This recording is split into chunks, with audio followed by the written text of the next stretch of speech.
including the need for greater operational capabilities, enhanced intelligence cohesion, greater civil society outreach, additional law enforcement and border security personnel and equipment, as well as better international assistance to address these above-mentioned needs.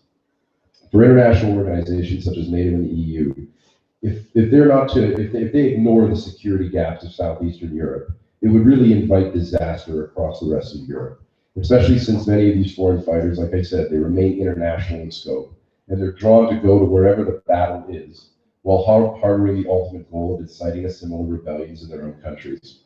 The longer this fighting continues, the greater the likelihood that more recruits will enlist, and that jihadist groups will only further consolidate their position, giving them a new springboard to launch attacks against Western targets.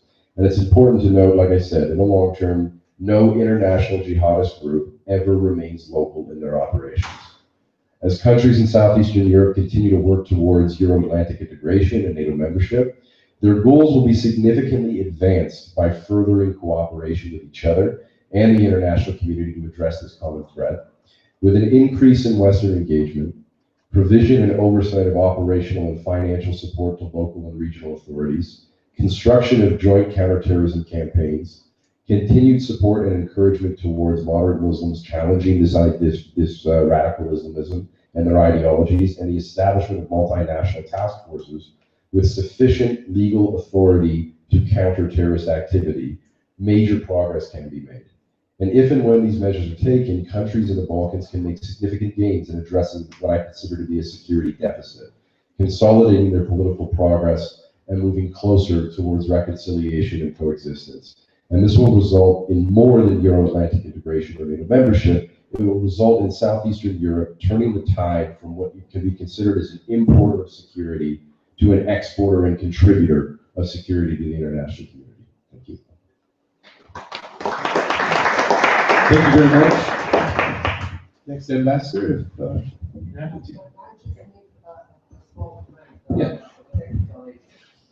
You introduced these two young pupils as coming from Sofia. Actually, they're not coming from Sofia, they're from Smolens. They're from Smolens. So they're high school students from Smolens. Are in the local English language school, and they are among the best students who were sent by the director here.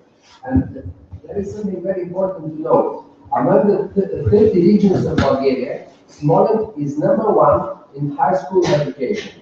That's why these two guys are our formal hosts today. Okay, so maybe 2 future ambassadors. We took notes. Okay, thank you very much for inviting me. I'm sorry, I will also read my speech, but not being very fluent in English, I prefer to have it to write it in French, and then I use a very bad translator, which name is Google Translate. But I reread it afterwards, and I also showed it to a guy who is a real English speaker, an American. And so he helped me to remove all the mistakes that Google Translate had done and that I hadn't seen. So hope it will be understandable for you. So the struggle against terrorism seems obviously to be of the utmost current interest after January's events in Paris, mainly. This is why Solomon invites me to talk about this issue today. To fight such a phenomenon called terrorism, we must first understand it, know it. So we must define it or try to do it. I think everyone will agree that terrorism is a violent action. An article or a speech is in no way a terrorist action, although it might be a kind of harbinger. Such an action occurs in the political field. The aim of terrorist action is political, even if its authors act like criminals, and even if its targets are very diverse. An attack against a bank to empty the safes is in no way a terrorist action. This action aims to draw attention, so to frighten, to produce terror, hence its name. If it remains unpublicized, it has reached some of its goals. People have been killed or injured, or buildings have been destroyed, and so on, but no reaction can be expected. and a terrorist action is intended to provoke a reaction. The reasons for such a desire to threaten are many. To silence opposition, in the case of a terrorist political regime, for example, like communism at its beginning here in Bulgaria or Nazism. To intimidate or punish people who think differently, in the case of the murderers of Charlie Hebdo or the Norwegian terrorist in 2010, I think. To cause a violent reaction which itself will cause a popular uprising. This was the theory shared by the extreme European leftists in the 1960s and 70s and beginning 80s. To push the occupiers to abandon the field, in the case of the assassinations or attacks made by the FLN, Front de Libération Nationale, in Algeria to accelerate independence from 1954 to 1962, or in the case of the Tamil Tigers, LTTE in Sri Lanka, to hit a group or state which is much more powerful, hoping for a change of policy, or simply to hurt it. Case of the attacks in New York in 2021. Well, there are surely a lot of other reasons that will come to your mind than that I have forgotten. Such an action, a terrorist action, can be implemented by individuals or ultra-minority groups, Action Directe in France in the 1970s and 80s, or Rote Armee Fraktion in Germany, but also the assassins of Charlie Hebdo. It can be implemented also by authorities that want to establish a totalitarian regime, the case of the Nazis or the Bulgarian Communist Party at the beginning. Targets can be unknown and indistinct, people working in the Twin Towers, or taking the train in Madrid in 2005, or the subway in Paris in the 1980s. The targets can be unknown, but belonging to a targeted group, the French soldiers murdered by Mohamed Merah in 2012 in France, staff members and visitors to the US Embassy in Nairobi in August 1998, or they might be even known, the targets, in the case of the journalist of Charlie Hebdo or the Indian Prime Minister Rajiv Gandhi. Final characteristic of terrorism, you never are the terrorist. The terrorist is always the other. The French who killed German soldiers during the occupation would not have accepted being described as terrorists, and so were the FLN members in Algeria. They were, in their eyes, and maybe in yours, resistant. But the Vichy regime and the German occupiers called them terrorists. And for organizations claiming attacks that we can qualify as terrorists, they feel themselves to be fighters, resistant, martyrs, and so on. Well, in a few paragraphs, I hope you have lost all certainties you might have on terrorism.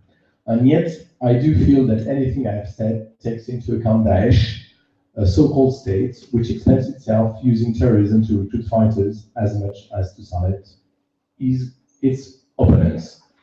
The second element to be taken into account when one is interested in the fight against this phenomenon is its global nature. No part of the world is exempted. France was hit in January by 3 attacks.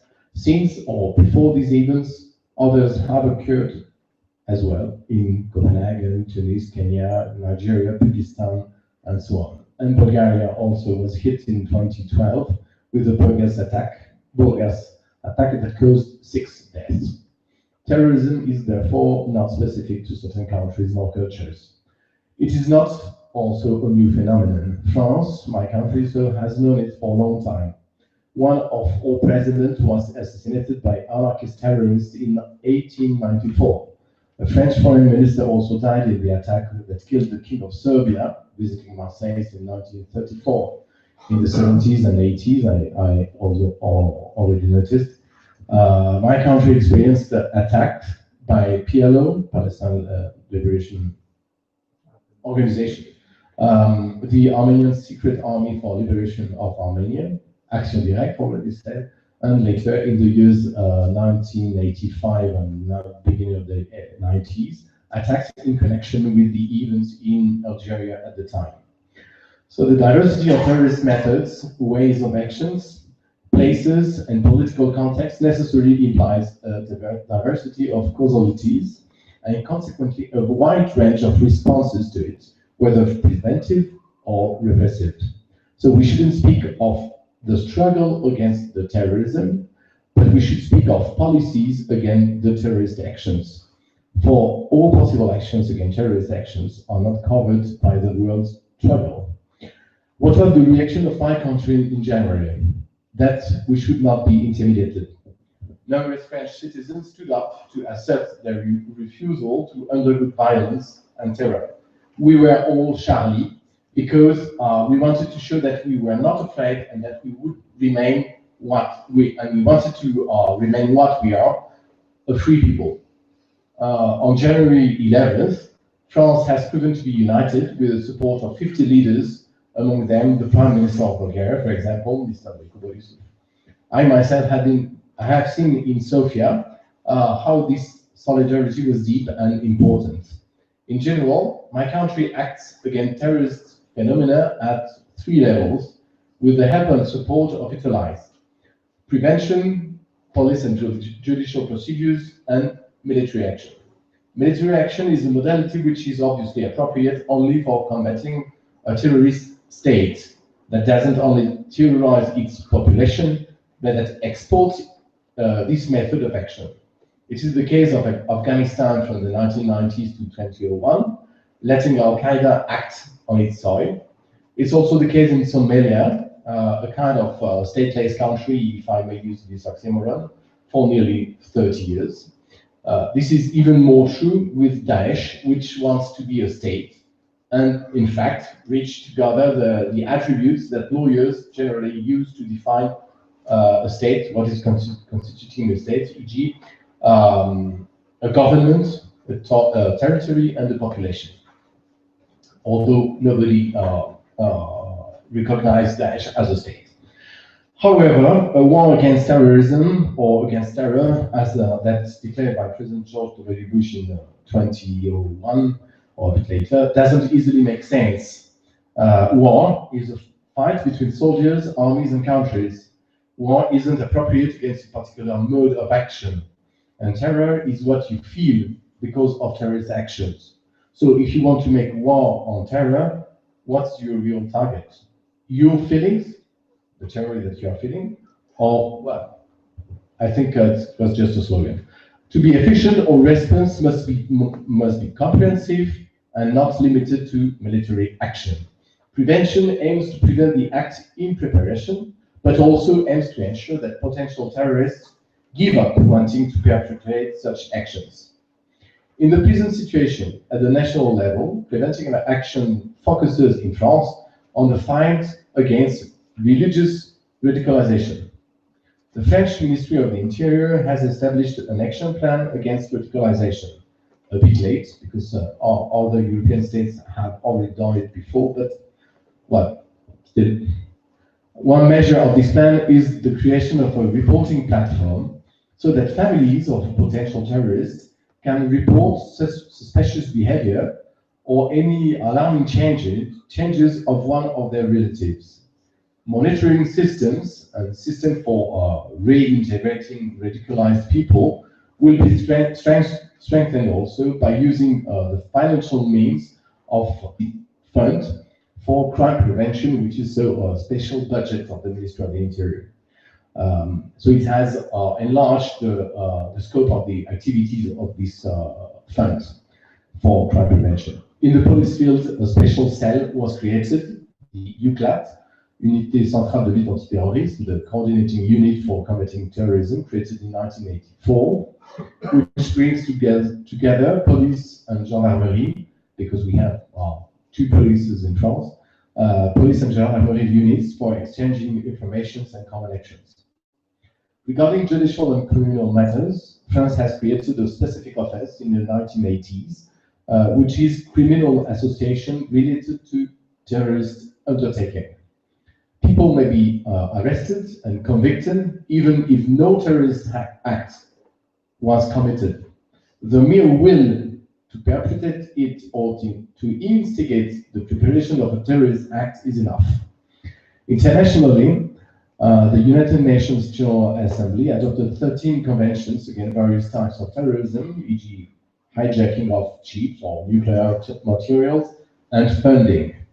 The latest convention is the International Convention for the Suppression of Acts of Nuclear Terrorism, which entered into force on July the 6th, 2007.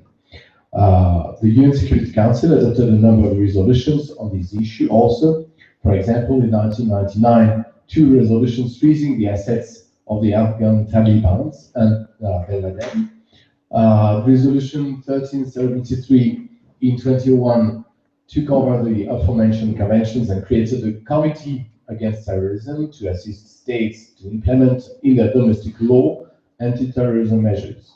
This committee, composed of 15 members, is responsible for monitoring the implementation of this resolution. Nevertheless, no convention, no international convention exists that define terrorism, which, well, make us back to the beginning of my speech. Furthermore, cooperations between different states or groups of states exist to prevent terrorist actions from being committed or to dry up their financing. This is particularly the case since 9/11, with the extension of the mandate of FETF, Financial Action Task Force of the OECD, for the fight against terrorism. The intelligence services of all countries, and when I say of countries, all countries, I say not only NATO countries, but also, Switzerland, for example, we have, or in France, exchange of information. This intelligence services of all countries constantly exchange information that prevents attack from being committed. The struggle against terrorism, whatever their forms, that the form of terrorism and the form of the fight, is permanent. It's not a war that stops the day when one wins and one is defeated. We must know to live with this threat so that we can keep it from happening. Thank you. Thank you very much, Ambassador. Now, Mr. Bojo, the floor is yours of your. Thank you very much.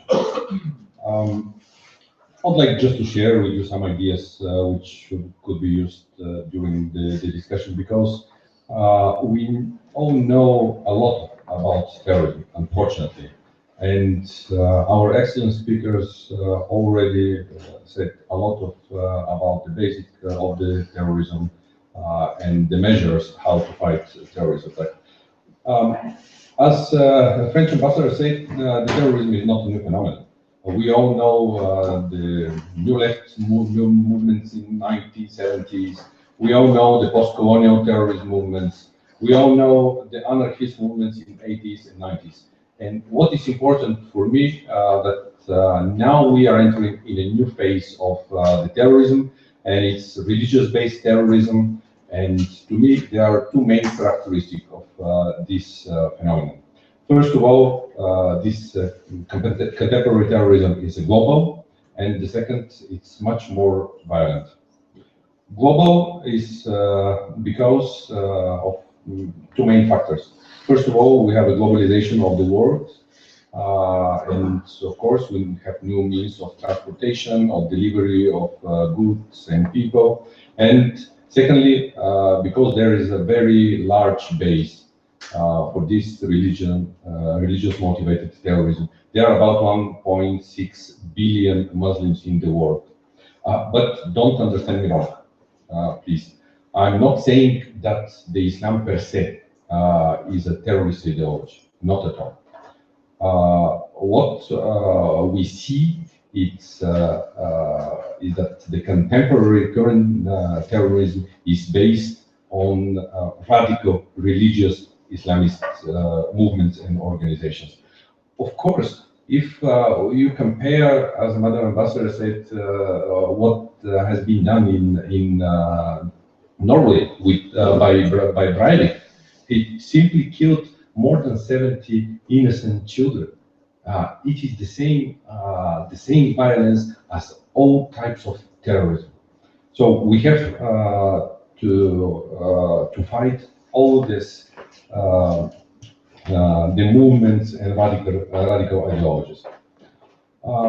What I think that there is a different basis, and there are differences between the terrorism in Europe or in Western countries, and I here mean Europe, United States, Australia, etc., etc., etc., and the terrorism in the Middle East, North Africa, and other regions in the world. In Western countries, terrorist attacks are very symbolic. They are perpetuated in order to influence different policies, but they can't change our society. They can't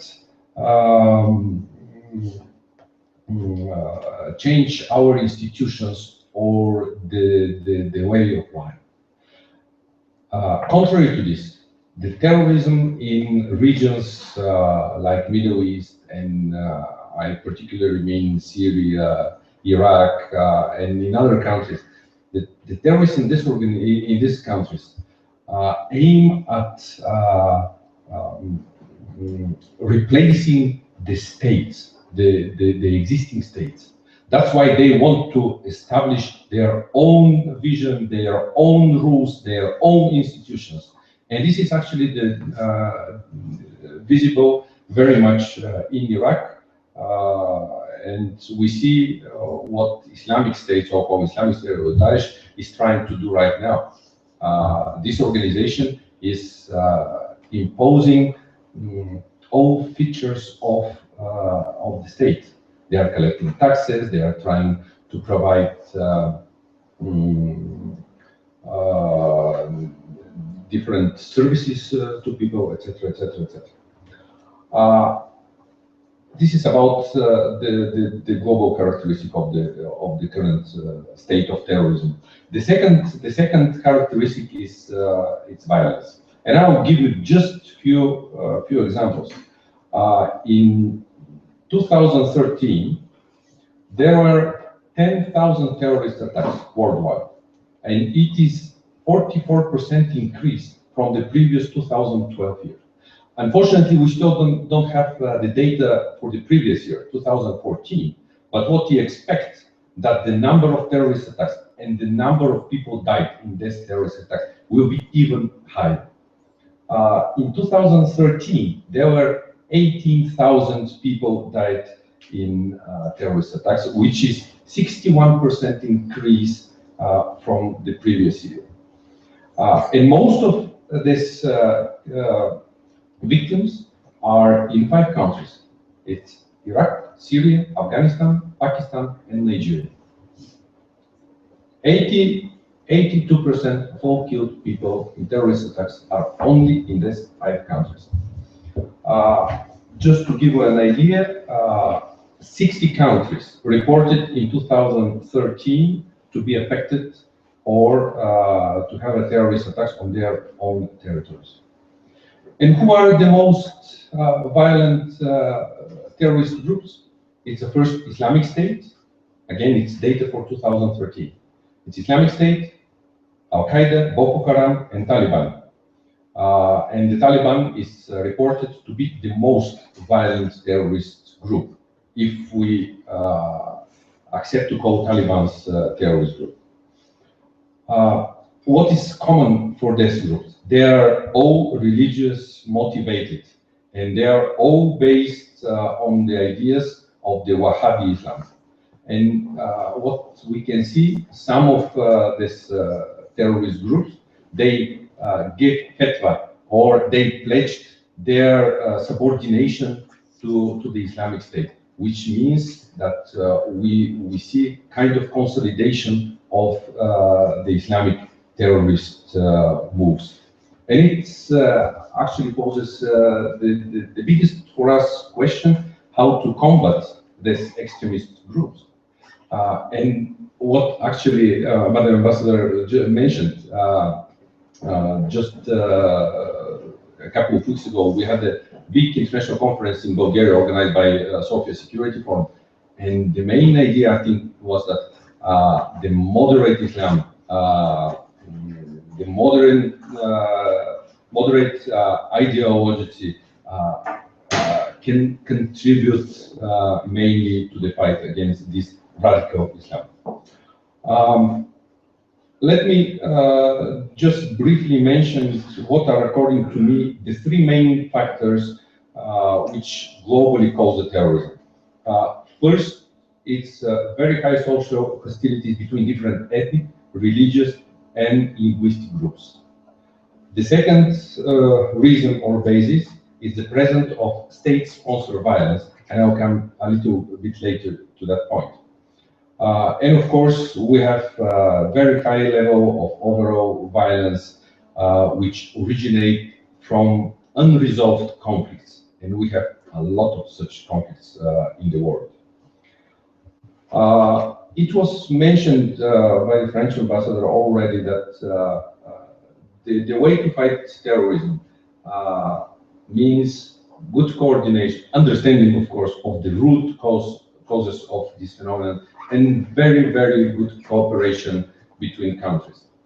And I'll give you just an example how the failure of cooperation between countries caused a major terrorist attack in Brussels in 2014, I think it was. Yes. Actually, what we had a gunman who opened a fire in the Jewish museum. He was French national, and according to the information, he got radicalized in the prison. But after he was released from the prison, he left to Syria, and most probably he fought on the side of Islamic State. And in 2014, he came back to Europe. He actually traveled by plane. He landed in Germany. At the border, German policemen saw that there is a note in the files that he might be engaged in some activities. But unfortunately, French Special Service did not report what kind of activities. So at the end of the day, German border control decided to let him go, and he traveled through France to Brussels, and he actually killed 4 people in this museum. You see, three countries, 3 different services, and they couldn't stop just 1 people. Actually, what we know, Americans also had the information about this person, but they also didn't share the information. Can you imagine what would happen if the German policemen and security services had this information about these people, that he is violent, he is radicalized, and he could perpetuate terrorist attack in Europe? Let me briefly move to what I said just before, state-sponsored terrorism, because it seems to me also important. There are several countries in the world who use proxies or who influence different terrorist groups, trying to get to reach their own interests on global arena. And here we mainly speak about Pakistan and Iran. And unfortunately, this is one of the most problematic and difficult to fight type of terrorism. What we think we'll have in the future, actually there is a good analysis made by National Intelligence Council of the United States, and I recommend you to read it. It means Global Trends 2030. According to this document, the radical Islamist movements will go down, but instead of that, we'll have even more dangerous types of terrorism, which will be caused by individuals, which will be caused by people with specific knowledge, with resources, people who have specific skills. Because what we see today, it's global empowerment of individuals. Even one person with good computer systems, with knowledge, can endanger the whole state. And it will be even more difficult to fight this type of terrorism. Just some ideas about the Islamic State or Daesh, because a lot of things were mentioned here.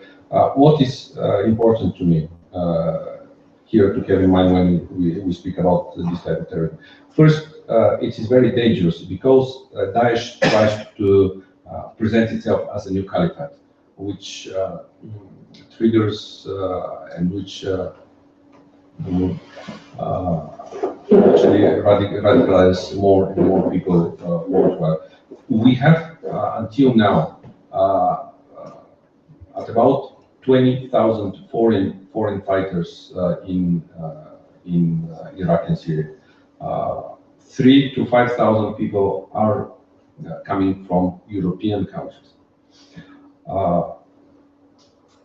This organization demonstrates very strict religious motivations, which is also very attractive for many Muslims. And also it uses social media for its recruitment. Of course, when we talk about Daesh, we have to address the root causes of this phenomenon. And the root causes are embedded in the Iraqi society. First of all, Maliki government made a lot of mistakes trying to marginalize Sunni communities. The second thing, Americans did a lot of mistake trying also to marginalize, to dissolve and marginalize former Iraqi army. So these two groups of people, former Iraqi military and Sunni communities, are very much supportive to the Daesh. Very briefly about the terrorism on Balkans, because very recently we saw terrorist attack against the police station in northern city or Macedonian northern city of Kumanovo. And we believe that there is a threat of terrorism in Balkan region. And there are several factors which makes Balkans very vulnerable to terrorism. It's first of all severe inherited problems with the ethnic and religious minorities. There are still unresolved problems from the past. The second, it's a very fragile democracy. The third, to me, it's memories of the conflicts in the past. The next factor, it's a very high percentage of the Muslim population, including radical Muslim groups. There are many social problems, including very high unemployment, low social status of different groups. Once again, weak institutions, weak police forces, security forces, and at the same time, we have a very high level of activities of organized crime, very high level of corruption, a lot of illegal weapons on the Balkans. And that's why we have the highest percentage of foreign fighters now in Syria, in Iraq, per capita of the population coming from Balkan countries. I think that I will stop here. I have some other things to say, but it's better to have a dialogue and to start maybe the discussion. Thank you very much.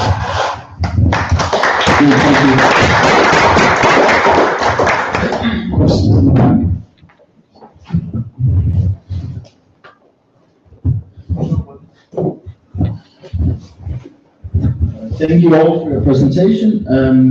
I would like to thank you, because you brought in some statistics, and I thought that is actually lacking a bit in this debate. Because when you put out, oh, we had a Christian one, Breivik, he's not really statistically important, because terrorist attack by lone wolves can happen all the time. It's almost, what I've read from intelligence reports, it's almost impossible to stop these type of persons doing their acts. And that's why Mr. Jordan, was very good because you said, yeah, but the future struggle against terrorism is against Islamic terrorism because even as you said, Mr. Weissman, it's a perverse interpretation. Well, that perverse interpretation, even in France, Denmark, Belgium, UK, 30% of the Muslims, 30 to 40, they agree with ISIS and ISIL. And okay, then there's more moderate than, for example, they ask for female equality and democracy. You have the highest 60% of Muslim communities. And it is not only the angry man in the ghetto, it is actually well-educated people as well. So how do you combat this tendency? Because if you ask a Norwegian, do you agree with Breivik, maybe 0.02% will say, yeah, okay, he was good, of course. But when you ask, and I have the statistics, up to 25% of the Muslim youth in Danish high school and the Swedish high school, they support with ISIS fully. And then there's, other degrees as I mentioned. So how do you combat this? I mean, even within mainstream politicians in Western Europe, they're now discussing, can we, sort of look at these conventions again? Because if people are against the way we live, can't you somehow take away their passports and so on? I think it's France and UK, they're thinking about kicking out imams who directly, I mean, isn't this the type of solution to fight against, like, the struggle against terrorism on a European level, at least? Thank you. Let's start. I would like just to have a small comment on this question. Statistics are always dangerous. It could say anything and nothing. But I will just, the idea to say that there is one terrorist with Christian religions, it is not an argument. Terrorism, it's not acceptable, whatever could be the religion, the gender. This is not the issue, but just to go on this, how many Muslims are there in the world? And how many terrorists are acting in the name of Islam? This is also statistics to have in mind.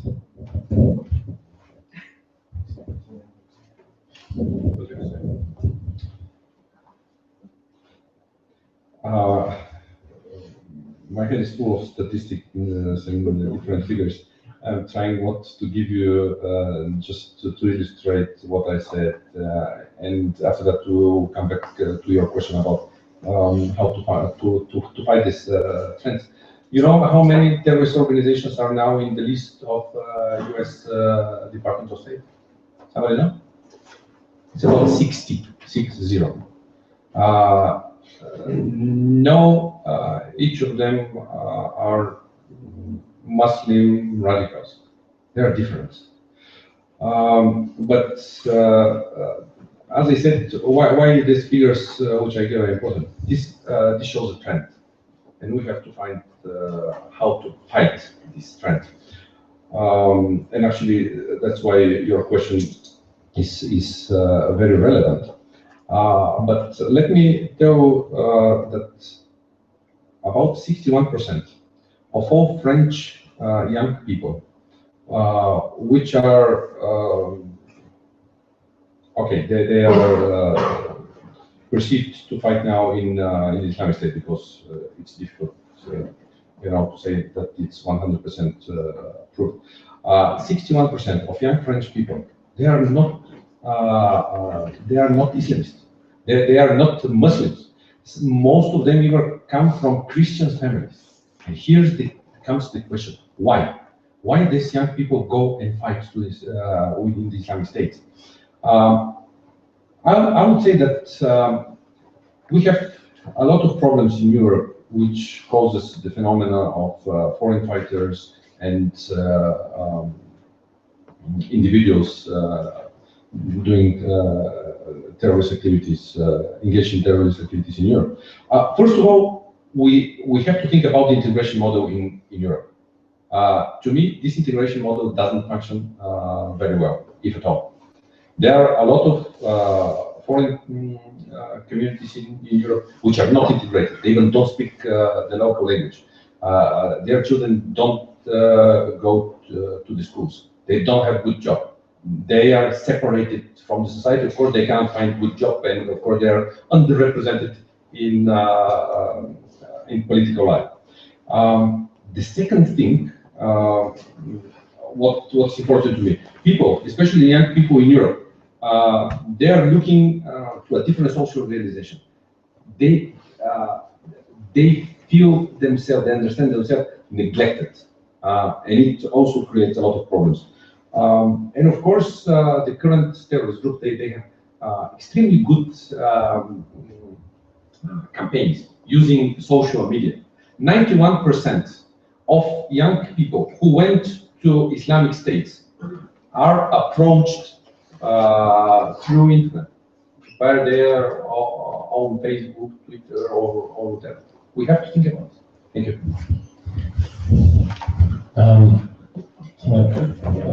Regarding the terrorism in all countries, in democratic countries, coming from people inside,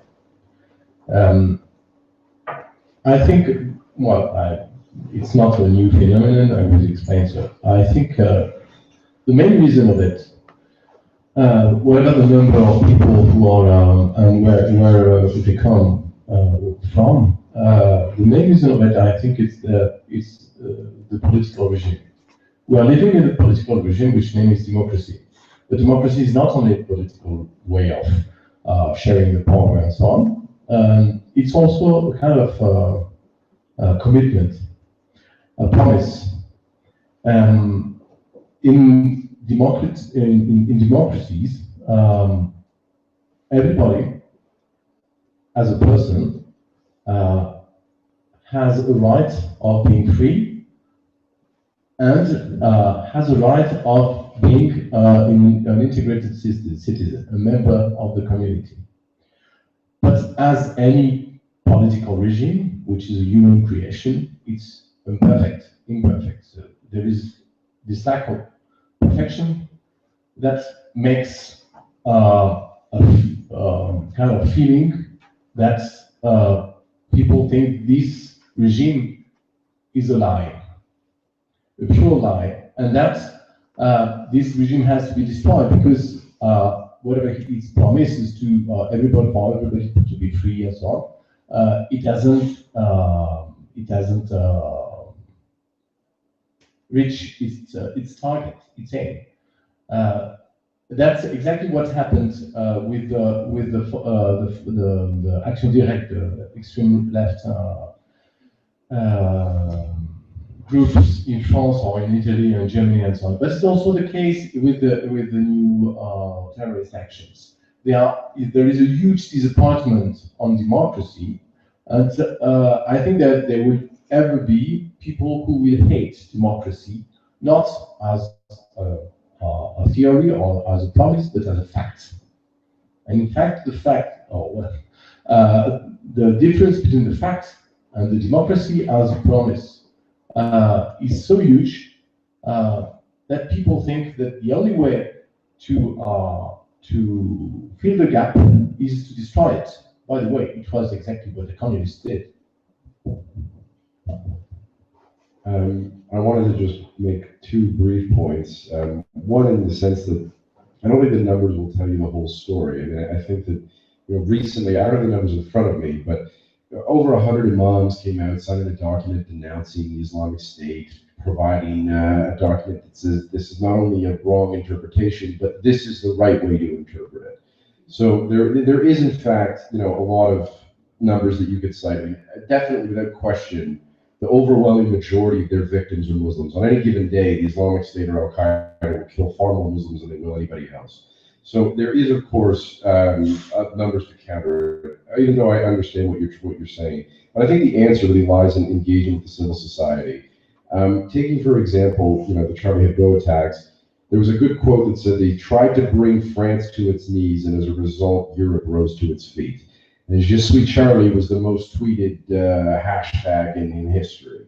So there was a tremendous amount of civil society engagement in response to that. And I think that these are the sorts of things that if we look back at what we were doing to engage civil society under communism, it worked because we had a narrative. We had a strong, concise narrative that we were targeting across different parts of Europe, and it was very effective. And I think that we need to sit down and discuss with Muslim citizens in Europe what's the right narrative, because I don't even think we really started having that debate until very, very recently.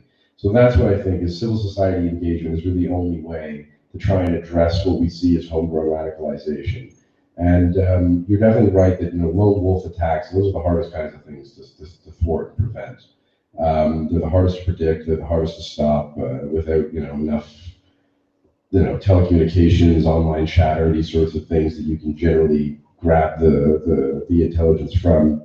It's much harder to thwart. But taking, for example, Andres Brednik, he was very active online. He was a very clever guy. He spent 2 years fundraising for and planning this attack. He sold fake university degrees online in order to get the money. He set up a dummy corporation in order to import fertilizer to extract ammonium nitrate so that he could make the actual bombs. So, if anyone was engaging that component of civil society, he wouldn't have had the support base to work with either. So this is what I'm trying to say, is that really the key really lies in going directly and engaging with the civil society.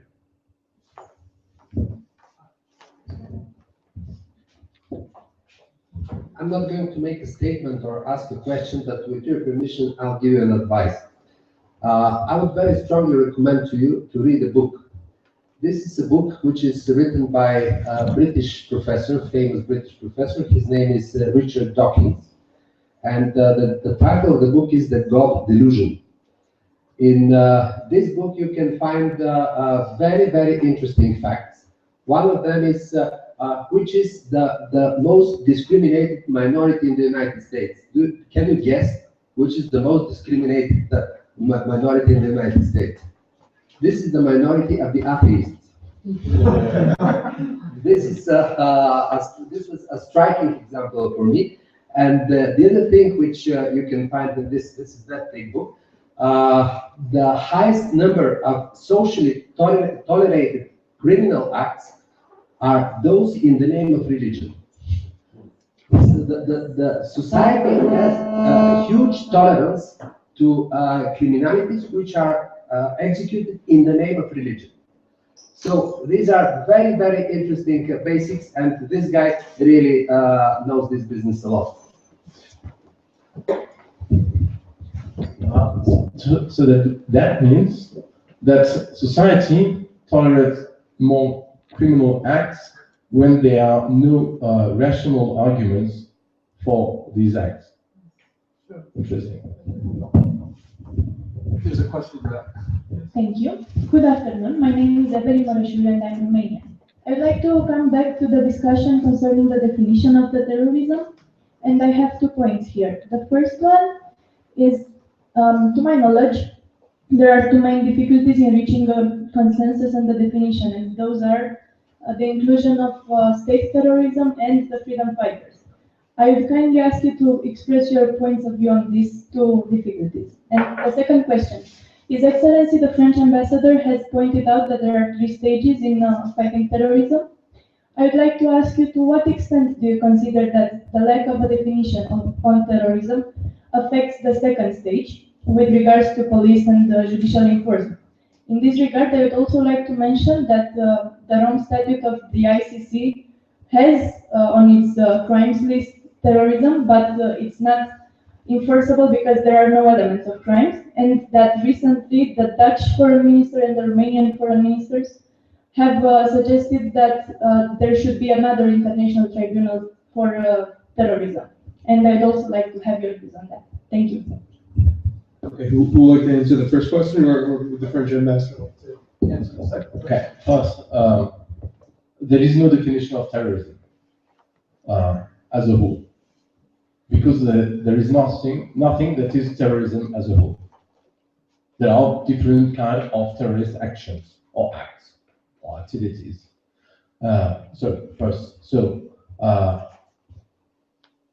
From this point of view, I think it's easier to speak of fighting terrorist actions than fighting terrorism. When you have a definition of one some kind of terrorist action, you can know what is you can try to define what are the best ways.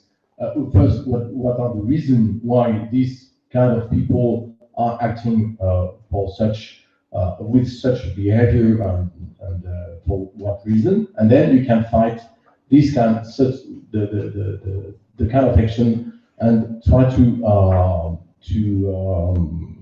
deter people making these kind of actions. But I think it's very preferable not to try to have an overall definition of what terrorism is, and rather to have definitions of what kind of actions that must be stopped and must be considered as inappropriate, intolerable, and whatsoever.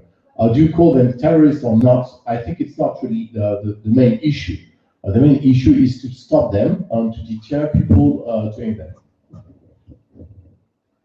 I would only add two things. I mean, in terms of freedom fighter versus versus a terrorist, well, I've always rejected this because, first of all, terrorism is a tactic, it's a strategy. That's the key component. And the other is that it's about who the victim is. And if you're targeting civilians, it's an act of terrorism. Therefore, it doesn't really matter if they define themselves as a freedom fighter or if we define them as a terrorist. If they're targeting a civilian, it's a terrorist. Now, in terms of the lack of a definition, well, the international community has been working on this for a long time, and they're no closer today than they were 10 years ago. And, it's not even on the international stage. If you look at the department that the United States State Department has, the definition that the State Department has versus the definition of the FBI or the CIA, they have three different definitions. That's within the same one country.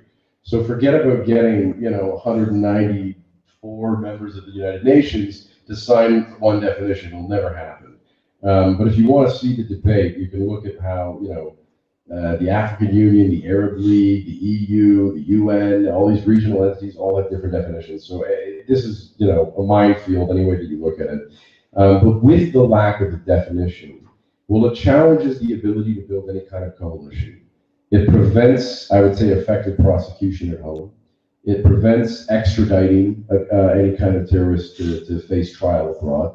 So there's a range of different legal problems that you do run into in countering terrorism when you don't have an agreed upon definition. But the most important thing is that it's recognized as a tactic and a strategy, and as long as the target is a civilian, because it's the target that you need to focus on, then it is in fact, at least in my humble view, an act of terrorism. Just a few words I'd like to add to what has been already said. It's probably not the most important to have a unified definition of terrorism. Most important to me, it's first of all to have equal or common assessment of the acts, that they are threatening our values, their securities, killing people, and actually they are inappropriate according to our understanding of the values of human society, of humanity, of every individual person. But what is more important to me, it is to have a good legal basis to fight this phenomenon. And most of European countries, starting from early 90s, I would say, most European countries amended the legislation. They actually had different definitions of illegal activities, which putting together could be regarded as a definition of terrorism. But what we have, for example, in the penal code, say in different countries, we have criminalization of radicalization, of propaganda of terrorism, of let alone the terrorist activities per se. So it is this is the most important, to have a good legal basis to fight that phenomenon. Thank you. Our colleague from Kosovo has the next question. Okay. Thank you for excellent presentations and speeches. And I just want to, I'd say, point out that Kosovo is facing with many people who are going through Iraq, and especially with families, because the, let's say, recruited people are taking their families there, and Kosovo has arrested few imams, has arrested let's say, the ISIS soldiers who came back from the field, and we are doing quite well on this issue to prevent the terrorism, even by sending them in jail. The second issue that I wanted to point out, that Mr. Jordan mentioned the terrorist attack in Kumanovo.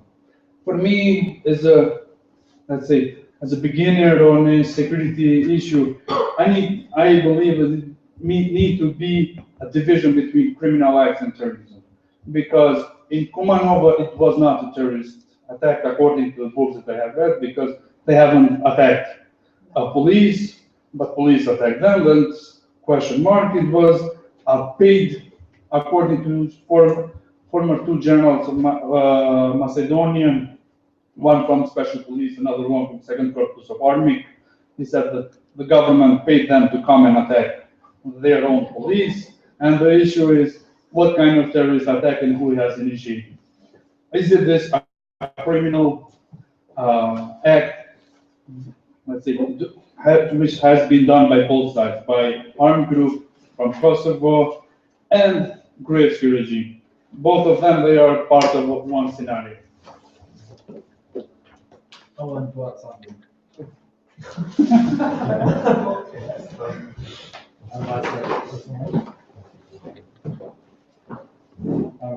I'm from Macedonia, and I want to add something that these people attacked the police station in Goshin before the attack in Kumano. They never killed anyone, so is it terrorist attack?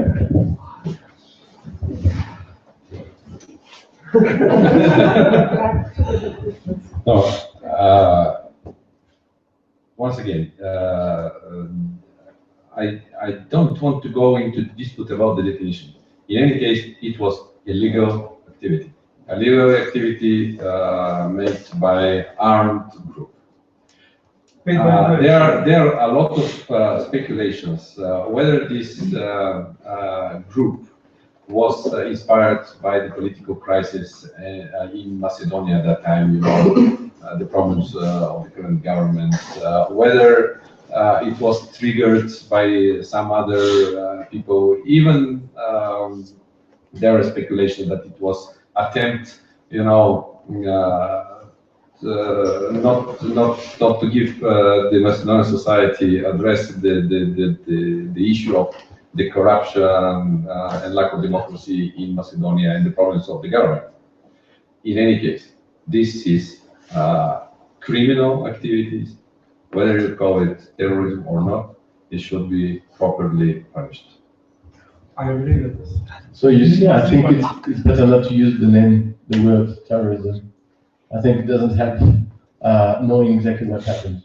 You focus on different issues, or because you want to know, to explain that it is a terrorist attack or it is not a terrorist attack.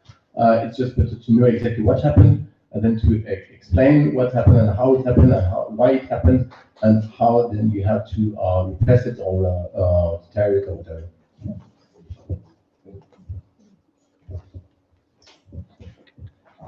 Next, our colleague from Azerbaijan has a question. Oh, well, actually, I would like maybe to add a little bit, kind of a bit of comment.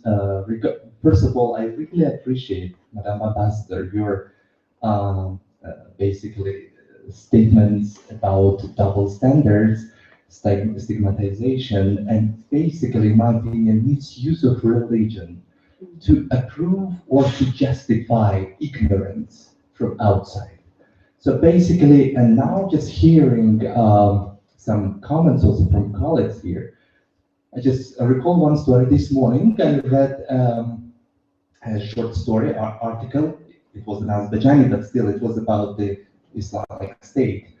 That 2 days ago, in Islamic State, they came out with so-called fatwa, to kill all Shia Muslims because they are inferior and they are murtad. Yeah, exactly. So from the person coming from the Islamic community, I would like to say that I would like just to question people who do not come from that community. How would you consider it? Is it Islamic terrorism or basically lack of knowledge about the religion. So people who call themselves Muslim, they kill each other because they do not even respect, they do not even understand what the true religion is. And another story I recall, I remember one picture taken by one of the photojournalists of 3 ISIL fighters doing prayers, and it was so funny because each of them was doing the prayer in different directions. However, for Muslims, it's very important to do the prayer in Qibla, basically, Mecca. So, do you think that these people really understand Islam well to be able to fight for the religion and basically claim that they are fighting for Islam? But for example, I don't know how to consider them, and in my opinion, I don't know. We do have to search for maybe economic reasons behind this religious curtain to understand how come these people appear in that area to fight for Islam. Maybe they are being paid, and some of them are not Muslims at all. I would like just add a comment to this comment, very interesting. I think that, and to make the link with what has just said about these figures you gave us, that people believe all what is not rational, what is not logical. I think that the terrorist group understood this rule, and to use religious arguments, it's really the easy thing to do. It works. It always works. I just give you one short story from Morocco. You know, in Morocco, we were also affected by, after Khomeini revolution, all the Islamic world changed. There is before Khomeini and after Khomeini. Because before, people were behaving different way, having different clothes. Really, this is the turning point. So after that, we were also, even if we are a liberal country with the modern markets, we were affected by this. And you know, the first area in social life in Morocco, when we see that something was happened, it's in small trade, small bazaar, you know. People were starting to have barbers because the customers will see someone with barber, he will say he's good Muslim, we will sell me with good prices. It was the first, how to say, lie about it. The first instrumentalization of religion to lie to people. So it's really is all what is on religious base. It's easy to instrumentalize for terrorism or for. That's why just on this, it's very important to be in this spirit of mind to say that terrorism is targeting values, and values have nothing to do with religion. If we don't bear this in mind, we will really starting to have Islamic way to fight against terrorism, or terrorism, a Buddhist way to fight terrorism, or Orthodox way to fight terrorism. And terrorism, it's really the worst thing could happen because it divides humanity. It is against humanity. It is not against a religion. This is very important thing. I will never say that Daesh is the true Islam or the wrong Islam, because I think there is no, I mean, it's impossible to say that somebody who has a religion between two people professing the same religion, one is right and one is wrong, because religions are only opinions that cannot be proven by arguments. It's just is, well, it's a social product that you cannot prove. So, well, that might be, are they the true Islam or not? It's not my point. And I think it's not the point on anybody who is not Islamic. And even if that, I may think it might be a debate for years and centuries. I mean, is the true Catholicism the one of Pope Francis, or the one of the Inquisition in Spain in the 14th and 15th century? Well, okay, very interesting debate, but I think it's no use at all to combat terrorism or terrorist acts. The number of Europeans and the number of young people from European countries in Islamic states, it's a signal one. And we have to think about the education, about the integration with the society of those people. What is the sense and the priority of their life? It's supposed that there are four different driving forces behind the decision of different people to go and to fight. First, young people, they simply need a leader, and they find this leader in Islamic State.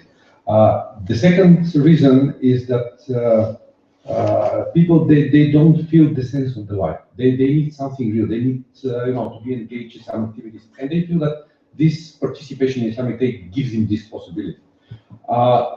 Money are not the main incentive to people to go to the Islamic State, but computer games.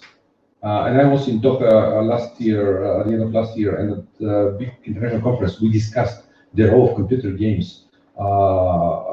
Because some people, they mix the virtual reality with the reality, and actually going to Islamic State, they still think that they are playing the game. The different incentives we have for young ladies going to fight Islamic State. Some of the incentives that they pursue themselves, or they take for themselves the role of mercy. They want to help people, etc., etc., etc., etc. But at the end of the day, we have to think about young people, about their education, about integration, about how to give them more possibility to be realized in the real life. Thank you. We have time for one last question. Yes, I have two questions. We have time for two more questions. How NATO should cooperate with Russia against fighting with terrorists? Because lots of fighters in Daesh are Russia. This is the first question. And the second one is about the terrorist threat in Ukraine. Because we heard about the terrorist attacks in Ukraine in the past months. In addition, that the EU has a very ambitious plan to diverse the electric resources and potential terrorist attack on this value installation will be very Russia can use this as a tool in war with the West. So I think those attacks in Balkans, maybe in Ukraine, because in addition, Russia declared that I think 2019 they won't pass gas across the Ukrainian territory. So this is a threat for NATO countries. Well, it's a good question. I just sort of address it in two different ways. One is that, if you really looked at what I was saying, NATO's role in counterterrorism does not reflect its potential at all. It's essentially, more than anything else, an information sharing role. And that's the role that I think could be played in cooperation with Russia. Now, NATO has, out of the 41 partners, special partnerships with 3 countries, which are Ukraine, Georgia, and Russia. Now, the NATO-Russia Council, which was suspended as a result of what they were doing in Ukraine, and never really produced that much anyways, was, again, as a result of Russian aggression, it was suspended. But ultimately, I think that Russia and NATO countries have a lot to cooperate on when it comes to counterterrorism, when it comes to maritime security, when it comes to counter-piracy, when it comes to Arctic security. There's a lot of things that we can and need assistance from Russia in. But we, of course, need to make sure that that cooperation isn't coming with a price tag of the freedom of Ukraine or anything of the like. Now, taking the long-term view, and I'm saying, thinking in terms of, I don't want to say prophecy, but 25, 30 years from now, Russia really has two main threats, which is an economic threat of China to its east, and Islamic radicalization of the Caucasus to its south. And when it looks in this long-term view and sees these two threats, and demography, of course, but in terms of external issues, these two major threats, they'll only have one real partner in addressing these two threats. It's Europe. It's the EU and NATO. It's the only one that will actually share any kind of strategic vision in countering these two. So I look forward to that day where we're 25 years down the road and Russia is willing to cooperate because it finally recognizes that it needs to do so. But it's simply not there yet. Okay, with that, let's give a. By that time, you will be here. I hope so. I'm sure. We'll give a round of applause to our panel.